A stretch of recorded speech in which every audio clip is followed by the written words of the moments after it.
Hello guys, meron akong ipapakita sa inyo.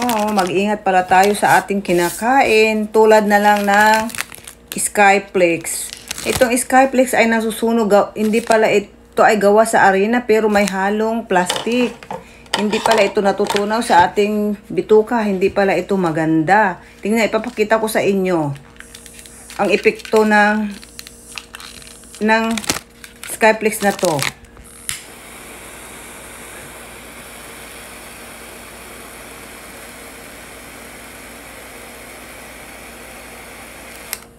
Tignan nyo guys, nasusunog yung Skyflex. Ibig sabihin, totoo nagawa sa may halong plastic tong Skyflex. Hindi na ito pwedeng kainin. Ayan guys, o tignan nyo. Delikado pala itong pagkain na ito. Hindi pala ito maganda. May halong plastic pala ito. Hindi ito natutunaw sa ating bituka. Kaya mag-ingat tayo sa mga pagkain.